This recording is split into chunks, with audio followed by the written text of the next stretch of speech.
We, the undersigned clergy, are among those who in January issued an appeal for law and order and common sense in dealing with racial problems in Alabama. We expressed understanding that honest convictions in racial matters could properly be pursued in the courts, but urged that decisions of those courts should in the meantime be peacefully obeyed. Since that time, there have been some evidence of increased forbearance and a willingness to face facts. Responsible citizens have undertaken to work on various problems which cause racial friction and unrest. In Birmingham, recent public events have given indication that we all have opportunity for a new constructive and realistic approach to racial problems.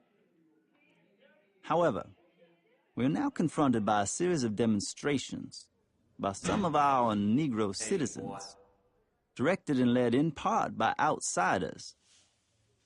We recognize the natural impatience of people who feel that their hopes are slow in being realized, but we are convinced that these demonstrations are unwise and untimely. We agree rather with certain local Negro leadership, which has called for honest and open negotiation of racial issues in our area. And we believe this kind of facing of issues can best be accomplished by citizens of our own metropolitan area, white and Negro, meeting with their knowledge and experience of the local situation. All of us need to face that responsibility and find proper channels for its accomplishment. Just as we formally pointed out that hatred and violence have no sanction in our religious and political traditions, we also point out that such actions as incite to hatred and violence, however technically peaceful those actions may be, have not contributed to the resolution of our local problems. We do not believe that these days of new hope are days when extreme measures are justified in Birmingham. We commend the community as a whole, and the local news media and law enforcement officials in particular, on the calm manner in which these demonstrations have been handled. We urge the public to continue to show restraint should the demonstrations continue, and the law enforcement officials to remain calm and continue to protect our city from violence. We further strongly urge our own Negro community to withdraw support from these demonstrations and to unite locally in working peacefully for a better Birmingham. When rights are consistently denied, a cause should be pressed in the courts and in negotiations among local leaders, and not in the streets. We appeal to both our white and Negro citizenry to observe the principles of law and order and common sense.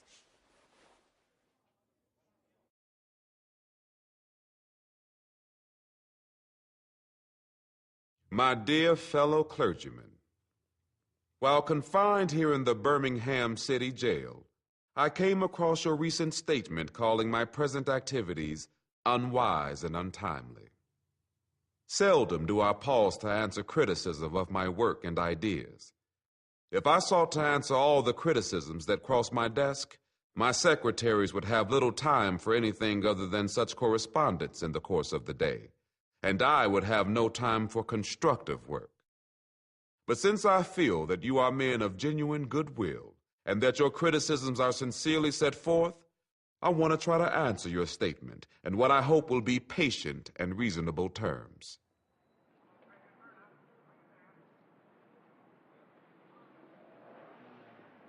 I think I should indicate why I am here in Birmingham, since you have been influenced by the view which argues against outsiders coming in.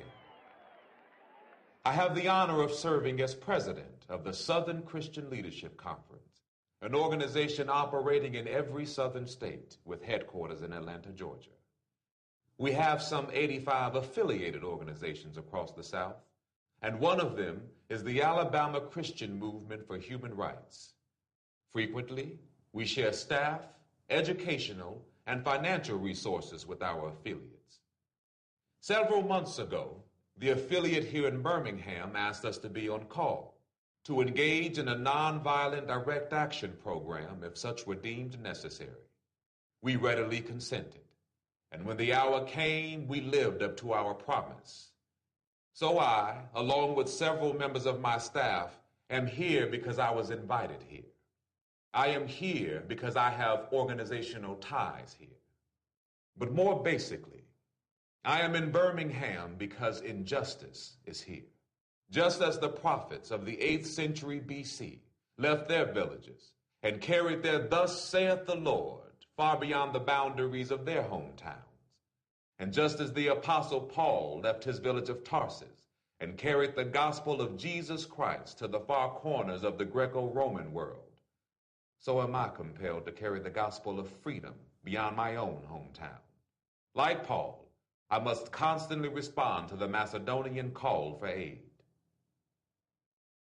Moreover, I am cognizant of the interrelatedness of all communities and states.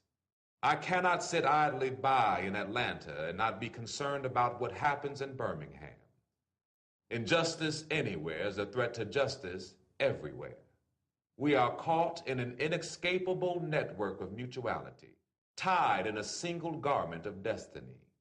Whatever affects one directly affects all indirectly. Never again can we afford to live with the narrow, provincial, outside agitator idea. Anyone who lives inside the United States can never be considered an outsider anywhere within its bounds.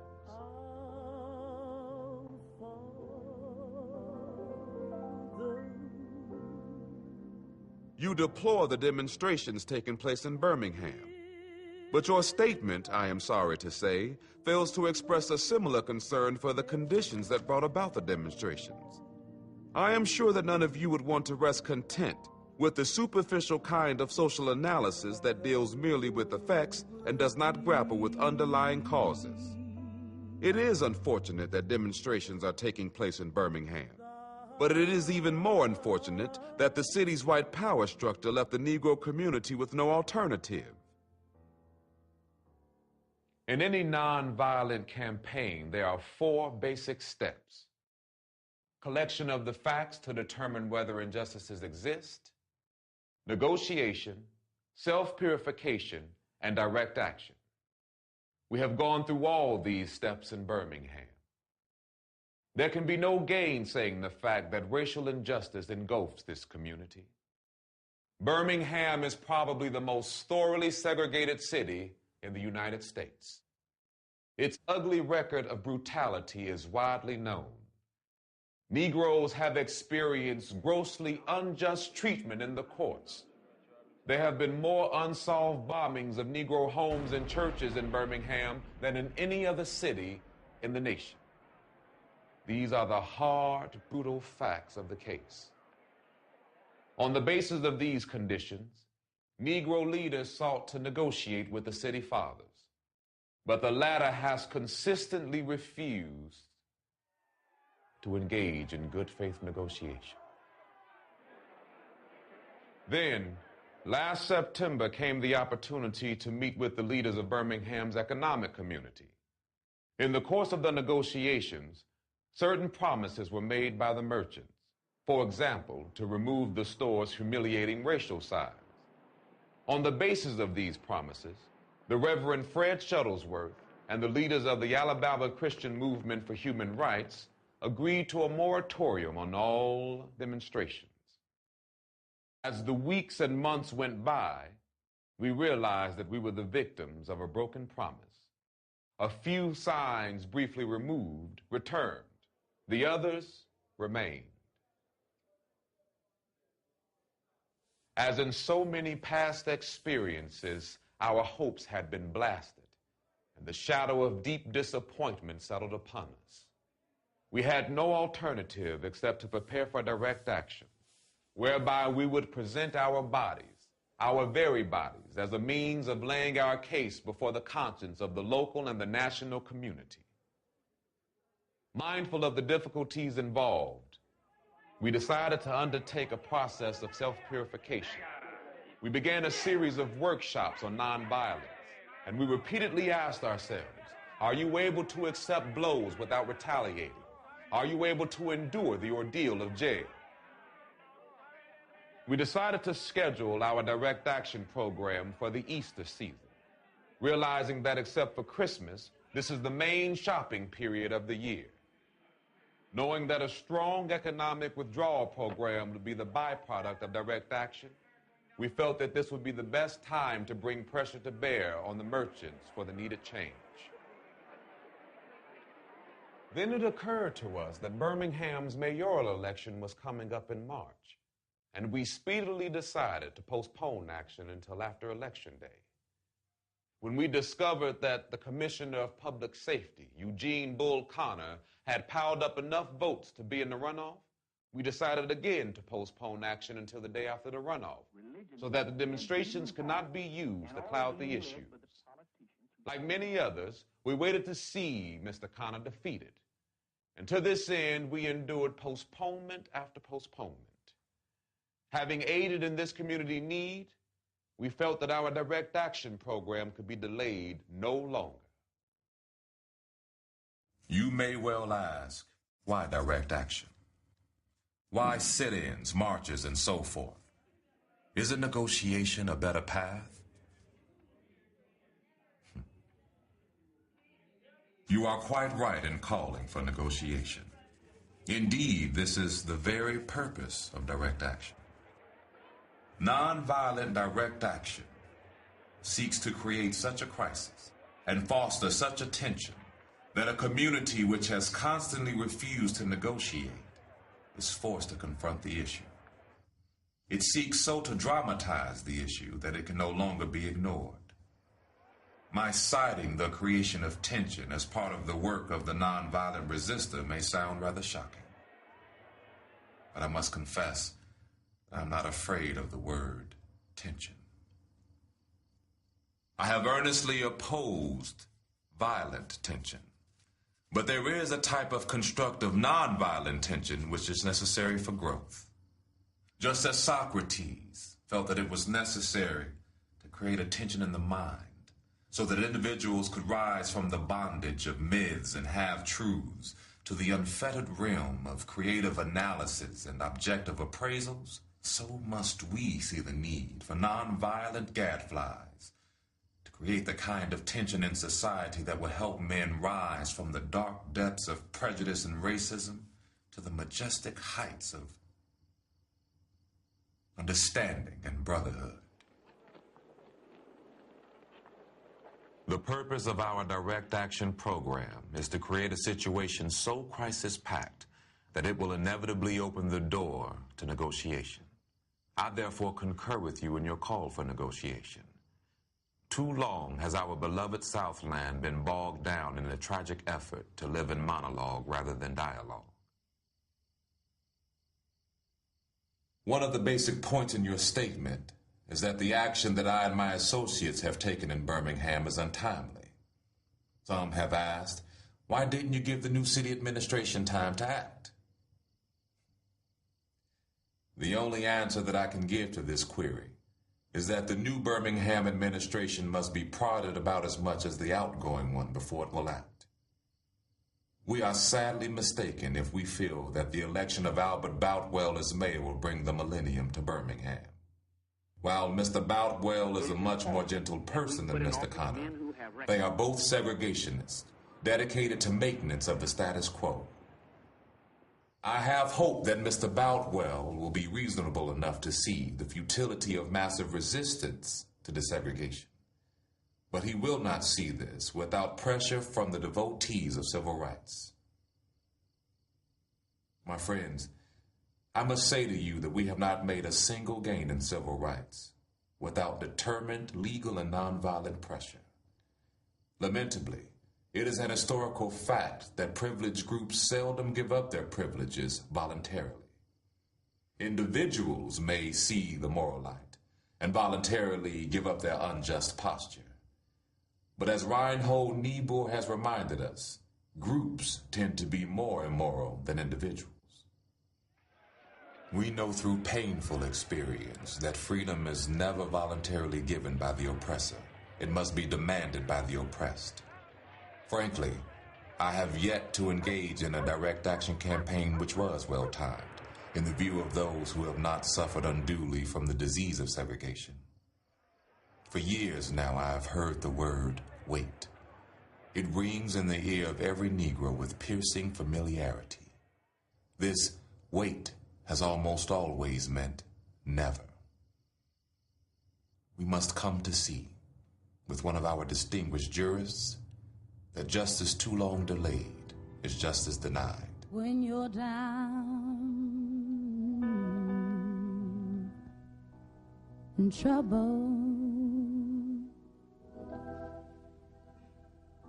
you need some love and care.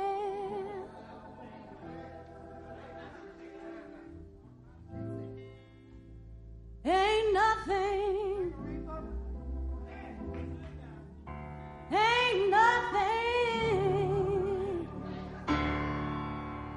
going right.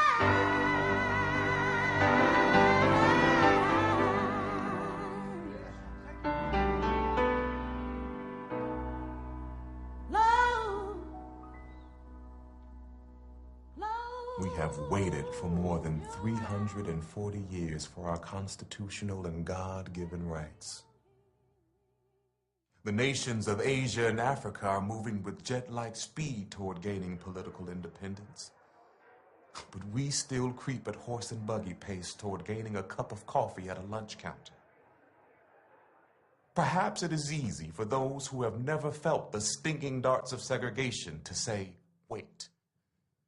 But when you have seen vicious mobs lynch your mothers and fathers at will, and drown your sisters and brothers at whim, when you have seen hate-filled policemen curse, kick, and even kill your black brothers and sisters, when you see the vast majority of your 20 million Negro brothers smothering in an airtight cage of poverty in the midst of an affluent society,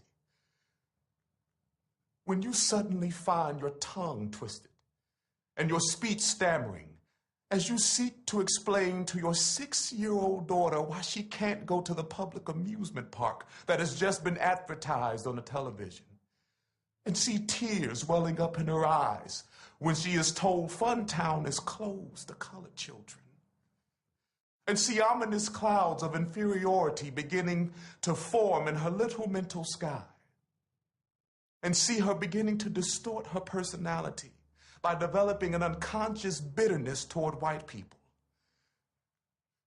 When you have to concoct an answer for a 5-year-old son who is asking, Daddy, why do white people treat colored people so mean?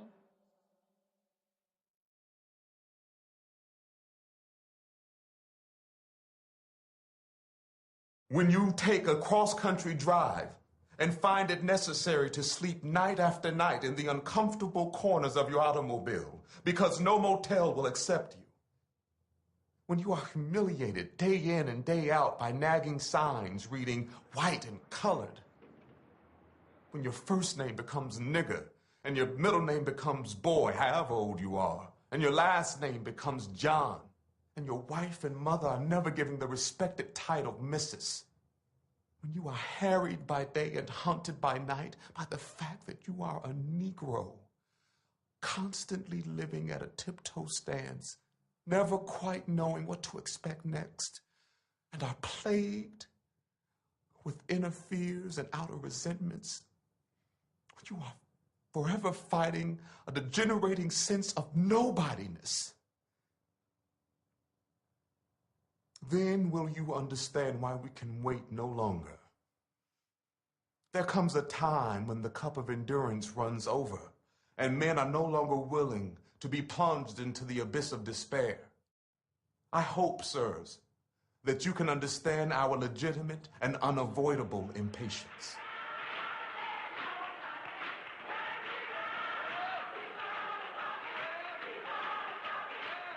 You express a great deal of anxiety over our willingness to break laws. This is certainly a legitimate concern. Since we so diligently urge people to obey the Supreme Court's decision of 1954, outlawing segregation in the public schools, at first glance it may seem rather paradoxical for us consciously to break laws. One may well ask, how can you advocate breaking some laws and obeying others? The answer lies in the fact that there are two types of laws, just and unjust. I would be the first to advocate obeying just laws. One has not only a legal, but a moral responsibility to obey just laws. Conversely, one has a moral responsibility to disobey unjust laws. I would agree with St. Augustine that an unjust law is no law at all. Now, what is the difference between the two? How does one determine whether a law is just or unjust? A just law is a man-made code that squares with the moral law or the law of God. An unjust law is a code that is out of harmony with the moral law. To put it in the terms of St. Thomas Aquinas, an unjust law is a human law that is not rooted in eternal law and natural law. Any law that uplifts human personality is just. Any law that degrades human personality is unjust. All segregation statutes are unjust because segregation distorts the soul and damages the personality. It gives the segregator a false sense of superiority and the segregated a false sense of inferiority.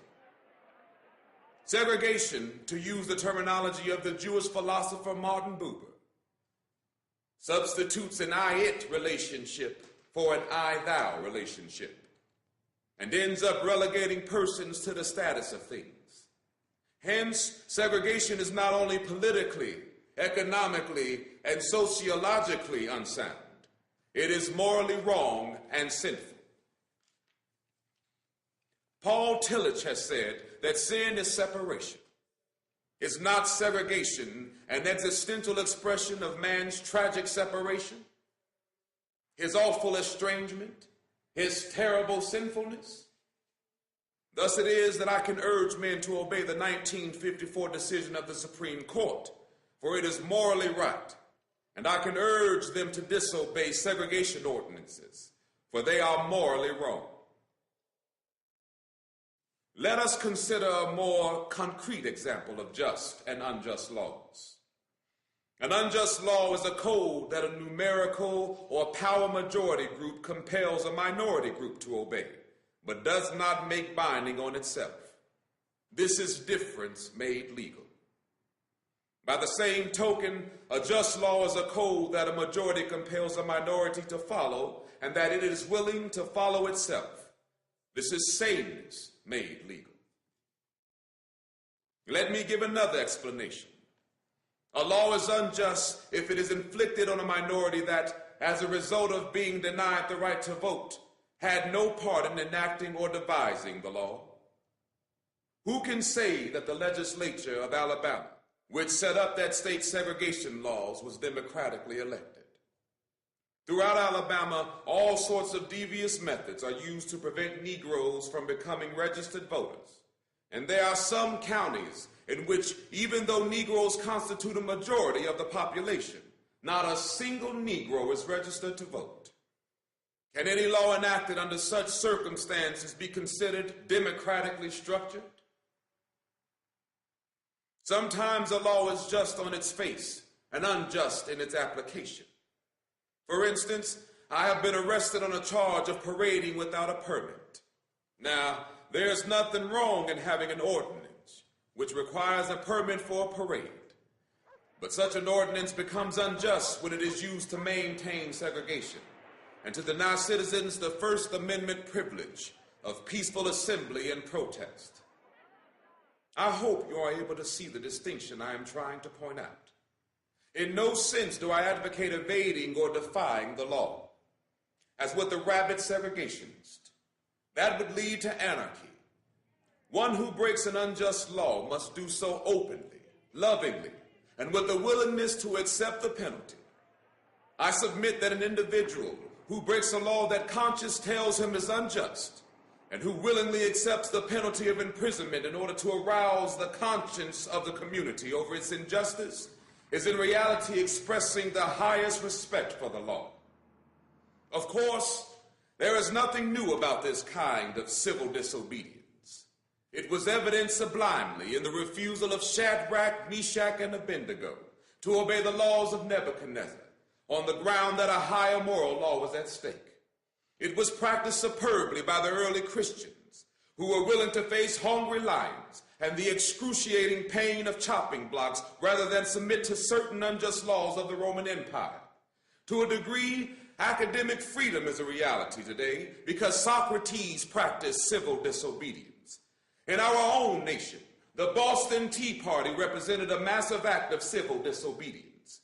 We should never forget that everything Adolf Hitler did in Germany was legal, and everything the Hungarian freedom fighters did in Hungary was illegal. It was illegal to aid and comfort a Jew in Hitler's Germany.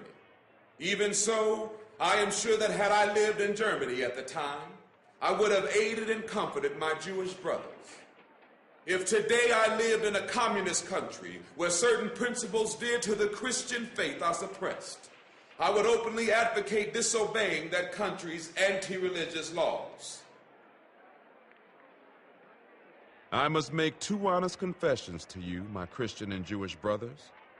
First, I must confess that over the past few years, I have been gravely disappointed with the white moderate. I have almost reached the regrettable conclusion that the Negro's great stumbling block in his stride toward freedom is not the white citizen's counselor or the Ku Klux Klanner, but the white moderate, who is more devoted to order than to justice, who prefers a negative peace, which is the absence of tension, to a positive peace, which is the presence of justice, who constantly says, I agree with you in the goal you seek, but I cannot agree with your methods of direct action, who paternalistically believes he can set the timetable for another man's freedom, who lives by a mythical concept of time and who constantly advises the Negro to wait for a more convenient season.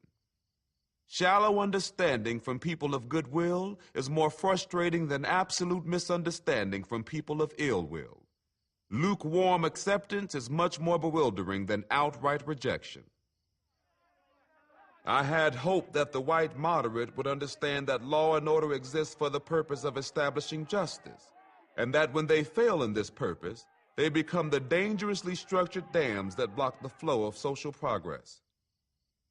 I had hoped that the white moderate would understand that the present tension in the South is a necessary phase of the transition from an obnoxious negative peace in which the Negro passively accepted his unjust plight to a substantive and positive peace in which all men will respect the dignity and worth of human personality. Actually, we who engage in nonviolent direct action are not the creators of tension. We merely bring to the surface the hidden tension that is already alive. We bring it out in the open, where it can be seen and dealt with.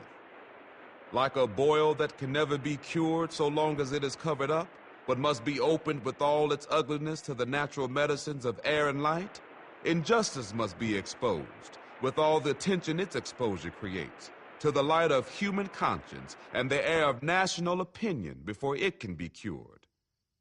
In your statement, you assert that our actions, even though peaceful, must be condemned because they precipitate violence. But is this the logical assertion? Isn't this like condemning a robbed man because his possession of money precipitated the evil act of robbery? Isn't this like condemning Socrates because his unswerving commitment to truth and his philosophical inquiries precipitated the act by the misguided populace in which they made him drink hemlock? Isn't this like condemning Jesus because his unique God consciousness and never-ceasing devotion to God's will precipitated the evil act of crucifixion? We must come to see that, as the federal courts have consistently affirmed, it is wrong to urge an individual to cease his efforts to gain his basic constitutional rights because the quest may precipitate violence. Society must protect the robbed and punish the robber. I had also hoped that the white moderate would reject the myth concerning time in relation to the struggle for freedom. I have just received a letter from a white brother in Texas. He writes, "All Christians know that the colored people will receive equal rights eventually, but it is possible that you in too great a religious hurry. It's taken Christianity almost 2,000 years to accomplish what it has. The teachings of Christ take time to come to earth." Such an attitude stems from a tragic misconception of time, from the strangely irrational notion that there is something in the very flow of time that will inevitably cure all ills. Actually, time itself is neutral. It can be used either destructively or constructively. More and more, I feel that the people of ill will have used time much more effectively than have the people of goodwill.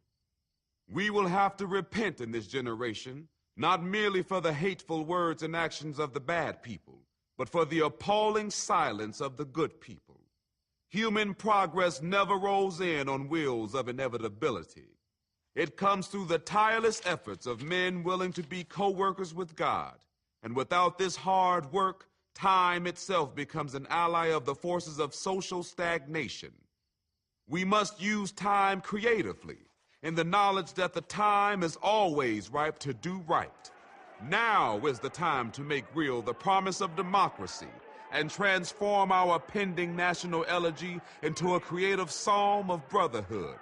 Now is the time to lift our national policy from the quicksand of racial injustice to the solid rock of human dignity.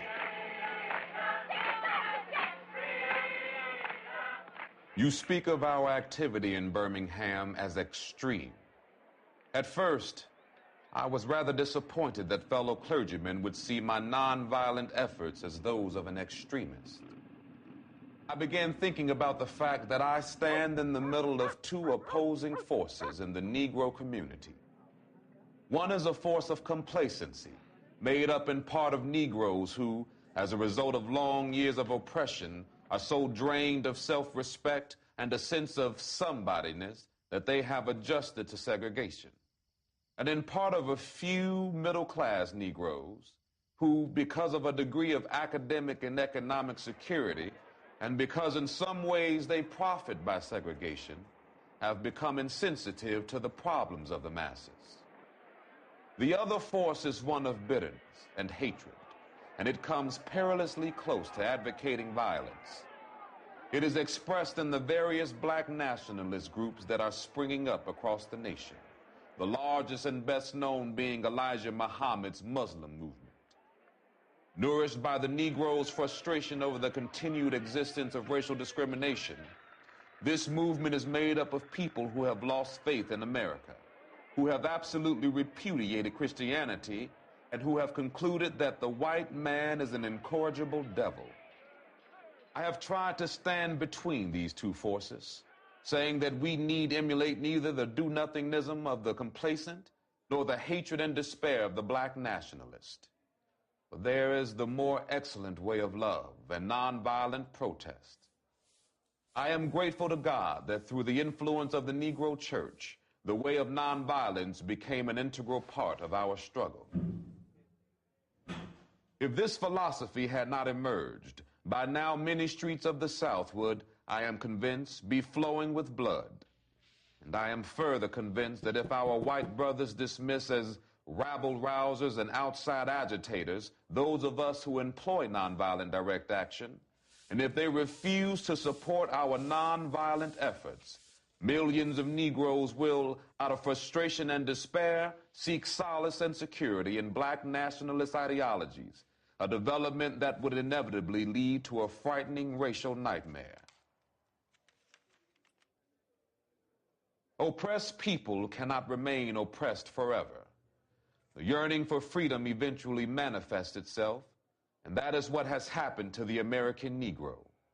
Something within has reminded him of his birthright of freedom, and something without has reminded him that it can be gained. Consciously or unconsciously, He has been caught up by the zeitgeist. With his black brothers of Africa and his brown and yellow brothers of Asia, South America, and the Caribbean, the United States Negro is moving with a sense of great urgency toward the promised land of racial justice. If one recognizes this vital urge that has engulfed the Negro community, one should readily understand why public demonstrations are taking place. The Negro has many pent-up resentments and latent frustrations, and he must release them. So let him march.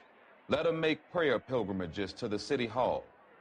Let him go on freedom rides and try to understand why he must do so.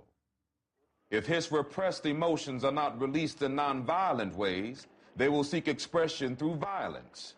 This is not a threat, but a fact of history. Though I have not said to my people, get rid of your discontent, rather, I have tried to say that this normal and healthy discontent can be channeled into the creative outlet of nonviolent direct action. Now this approach is being termed extremist. But though I was initially disappointed at being categorized as an extremist, as I continued to think about the matter, I gradually gained a measure of satisfaction from the label. Was not Jesus an extremist for love? Love your enemies, bless them that curse you, do good to them that hate you, and pray for them which despitefully use you and persecute you. Was not Amos an extremist for justice? Let justice roll down like waters and righteousness like an ever-flowing stream. Was not Paul an extremist for the Christian gospel? I bear in my body the marks of the Lord Jesus. Was not Martin Luther an extremist? Here I stand. I cannot do otherwise, so help me God. And John Bunyan, I will stay in jail to the end of my days before I make a butchery of my conscience. And Abraham Lincoln, this nation cannot survive half slave and half free. And Thomas Jefferson, we hold these truths to be self-evident that all men are created equal. So the question is not whether we will be extremists, but what kind of extremist will we be? Will we be extremists for hate or for love? Will we be extremists for the preservation of injustice or for the extension of justice? In that dramatic scene on Calvary's Hill, 3 men were crucified. We must never forget that all 3 were crucified for the same crime, the crime of extremism. 2 were extremists for immorality and thus fell below their environment. The other, Jesus Christ, was an extremist for love, truth, and goodness, and thereby rose above his environment. Perhaps the South, the nation, and the world are in dire need of creative extremists. Glory, glory, glory, glory. Yes, yes.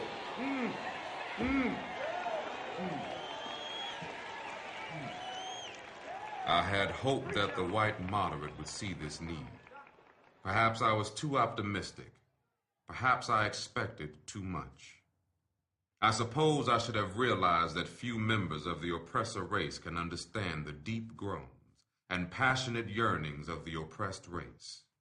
And still fewer have the vision to see that injustice must be rooted out by strong, persistent, and determined action. I am thankful, however, that some of our white brothers in the South have grasped the meaning of this social revolution and committed themselves to it. They are still too few in quantity, but they are big in quality. Some, such as Ralph McGill, Lillian Smith, Harry Golden, James McBride Dabbs, Ann Braden, and Sarah Patton Boyle, have written about our struggle in eloquent and prophetic terms. Others have marched with us down nameless streets of the South. They have languished in filthy, roach-infested jails, suffering the abuse and brutality of policemen who view them as dirty nigger lovers. Unlike so many of their moderate brothers and sisters, they have recognized the urgency of the moment and sensed the need for powerful action antidotes to combat the disease of segregation. Let me take note of my other major disappointment. I have been so greatly disappointed with the white church and its leadership. Of course, there are some notable exceptions.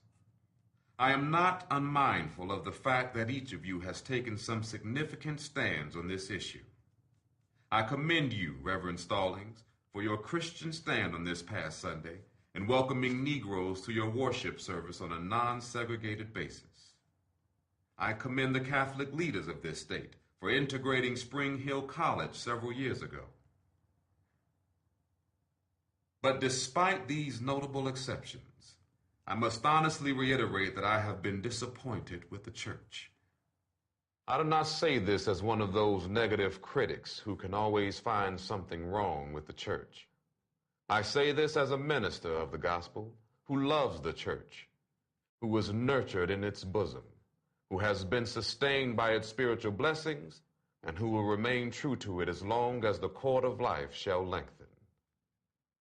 In spite of my shattered dreams, I came to Birmingham with the hope that the white religious leadership of this community would see the justice of our cause, and with deep moral concern would serve as the channel through which our just grievances could reach the power structure. I had hope that each of you would understand. But again, I have been disappointed. I have heard numerous Southern religious leaders admonish their worshipers to comply with the desegregation decision because it is the law. But I have longed to hear white ministers declare, follow this decree because integration is morally right and because the Negro is your brother. In the midst of blatant injustices inflicted upon the Negro, I have watched white churchmen stand on the sideline and mouth pious irrelevancies and sanctimonious trivialities. In the midst of a mighty struggle to rid our nation of racial and economic injustice, I have heard many ministers say those are social issues with which the gospel has no real concern. And I have watched many churches commit themselves to a completely otherworldly religion, which makes a strange, unbiblical distinction between body and soul, between the sacred and the secular. I have traveled the length and breadth of Alabama, Mississippi, and all the other southern states. On sweltering summer days and crisp autumn mornings, I have looked at the South's beautiful churches with their lofty spires pointing heavenward. I have beheld the impressive outlines of her massive religious education buildings. Over and over again, I have found myself asking, what kind of people worship here? Who is their God? Where were their voices when the lips of Governor Barnett dripped with words of interposition and nullification? Where were they when Governor Wallace gave a clarion call for defiance and hatred? Where were their voices of support when bruised and weary Negro men and women decided to rise from the dark dungeon of complacency to the bright hills of creative protest? These questions are still in my mind. In deep disappointment, I have wept over the laxity of the church. Be assured that my tears have been tears of love. There can be no deep disappointment where there is not deep love. Yes, I love the church. How could I do otherwise? I am in the rather unique position of being the son, the grandson, and the great-grandson of preachers. Yes, I see the church as the body of Christ. But oh, how we have blemished and scarred that body through social neglect and through fear of being nonconformists. There was a time when the church was very powerful. In the time when the early Christians rejoiced at being deemed worthy to suffer for what they believed. In those days, the church was not merely a thermometer that recorded the ideas and principles of popular opinion. It was a thermostat that transformed the mores of society. Whenever the early Christians entered a town, the people in power became disturbed and immediately sought to convict the Christians for being disturbers of the peace and outside agitators. But the Christians pressed on in the conviction that they were a colony of heaven, called to obey God rather than man. Small in number, they were big in commitment. They were too God intoxicated to be astronomically intimidated. By their effort and example, they brought an end to such ancient evils as infanticide and gladiatorial contests. Things are different now. So often, the contemporary church is a weak, ineffectual voice with an uncertain sound. So often, it is an arch defender of the status quo. Far from being disturbed by the presence of the church, the power structure of the average community is consoled by the church's silent and often even vocal sanction of things as they are. But the judgment of God is upon the church as never before. If today's church does not recapture the sacrificial spirit of the early church, it will lose its authenticity, forfeit the loyalty of millions, and be dismissed as an irrelevant social club with no meaning for the 20th century. Every day I meet young people whose disappointment with the church has turned into outright disgust. Perhaps I have once again been too optimistic. Is organized religion too inextricably bound to the status quo to save our nation and the world? Perhaps I must turn my faith to the inner spiritual church, the church within the church, as the true ecclesia and the hope of the world. But again, I am thankful to God that some noble souls from the ranks of organized religion have broken loose from the paralyzing chains of conformity and joined us as active partners in the struggle for freedom. They have left their secure congregations and walked the streets of Albany, Georgia with us. They have gone down the highways of the South on torturous rides for freedom. Yes, they have gone to jail with us. Some have been dismissed from their churches, have lost the support of their bishops and fellow ministers, but they have acted in the faith that right defeated is stronger than evil triumphant. Their witness has been the spiritual salt that has preserved the true meaning of the gospel in these troubled times. They have carved a tunnel of hope through the dark mountain of disappointment. I hope the church as a whole will meet the challenge of this decisive hour. But even if the church does not come to the aid of justice, I have no despair about the future. I have no fear about the outcome of our struggle in Birmingham, even if our motives are at present misunderstood. We will reach the goal of freedom in Birmingham and all over the nation, because the goal of America is freedom. Abused and scorned though we may be, our destiny is tied up with America's destiny. Before the Pilgrims landed at Plymouth, we were here. Before the pen of Jefferson etched the majestic words of the Declaration of Independence across the pages of history, we were here. For more than 2 centuries, our forebears labored in this country without wages. They made cotton king. They built the homes of their masters while suffering gross injustice and shameful humiliation. And yet, out of a bottomless vitality, they continue to thrive and develop. If the inexpressible cruelties of slavery could not stop us, the opposition we now face will surely fail. We will win our freedom, because the sacred heritage of our nation and the eternal will of God are embodied in our echoing demands. Before closing, I feel impelled to mention one other point in your statement that has troubled me profoundly. You warmly commended the Birmingham police force for keeping order and preventing violence. I doubt that you would have so warmly commended the police force if you had seen its dogs sinking their teeth into unarmed, non-violent Negroes. I doubt that you would so quickly commend the policemen if you were to observe their ugly and inhumane treatment of Negroes here in the city jail. If you were to watch them push and curse old Negro women and young Negro girls. If you were to see them slap and kick old Negro men and young boys. If you were to observe them, as they did on 2 occasions, refuse to give us food because we wanted to sing our grace together.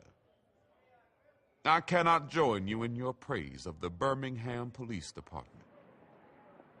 It is true that the police have exercised a degree of discipline in handling the demonstrators. In this sense, they have conducted themselves rather non-violently in public. But for what purpose? To preserve the evil system of segregation. Over the past few years, I have consistently preached that nonviolence demands that the means we use must be as pure as the ends we seek. I have tried to make clear that it is wrong to use immoral means to attain moral ends. But now I must affirm that it is just as wrong, or perhaps even more so, to use moral means to preserve immoral ends. Perhaps Mr. Connor and his policemen have been rather nonviolent in public, as was Chief Pritchett in Albany, Georgia. But they have used the moral means of nonviolence to maintain the immoral end of racial injustice. As T.S. Eliot has said, the last temptation is the greatest treason, to do the right deed for the wrong reason. I wish you had commended the Negro sit-inners and demonstrators of Birmingham for their sublime courage, their willingness to suffer, and their amazing discipline in the midst of great provocation. One day, the South will recognize its real heroes. They will be the James Merediths, with the noble sense of purpose that enables them to face jeering and hostile mobs, and with the agonizing loneliness that characterizes the life of the pioneer.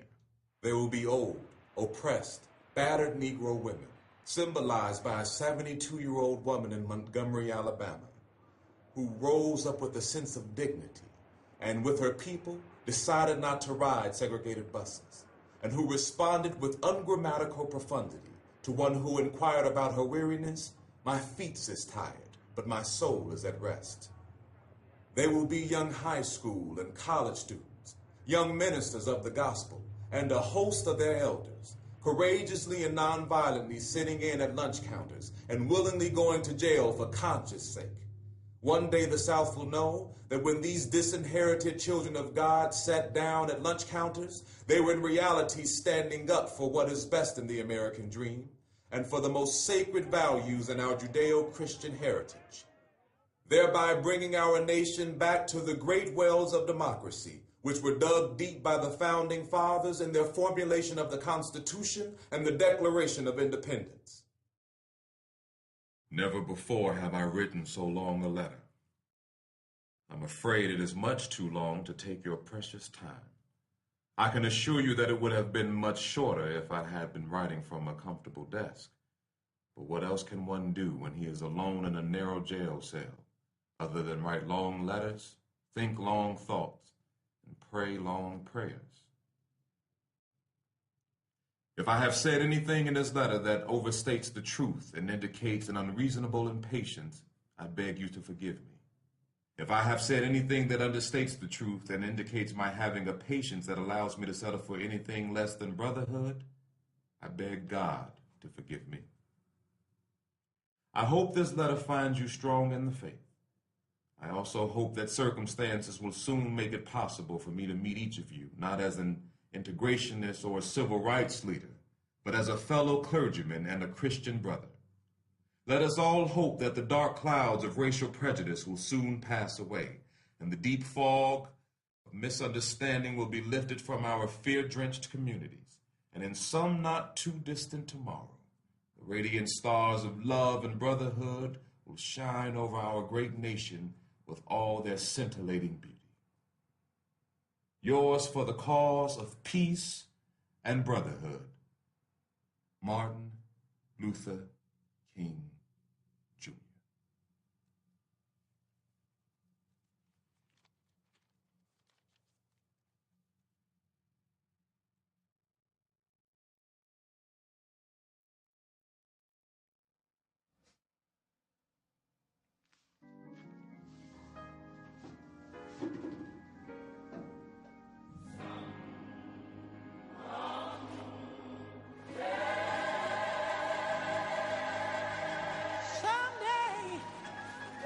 Someday we'll all be free. They told us we wouldn't get here.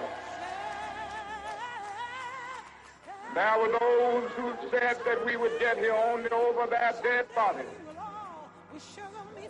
But all the world today knows that we are here and we are standing before the forces of power in the state of Alabama saying we ain't gonna let nobody turn us around.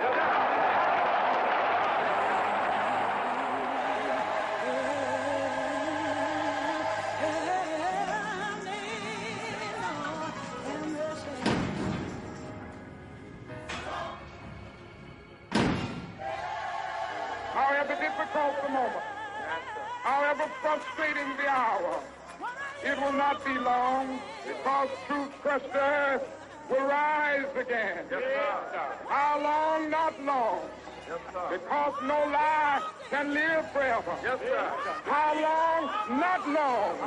Because the arc of the moral universe is long, but it bends toward justice. Yes, sir. How long? Not long. Not long. Because mine eyes have seen the glory of the coming of the Lord. Yes, sir. He's trampling out the vintage where the grapes of wrath are stored. Yes, sir. Yeah. He's loosed the fateful lightning of his terrible swift sword. Yes, his sir. truth is marching on. Yes, sir. Glory, hallelujah. Yes, sir. Glory, hallelujah.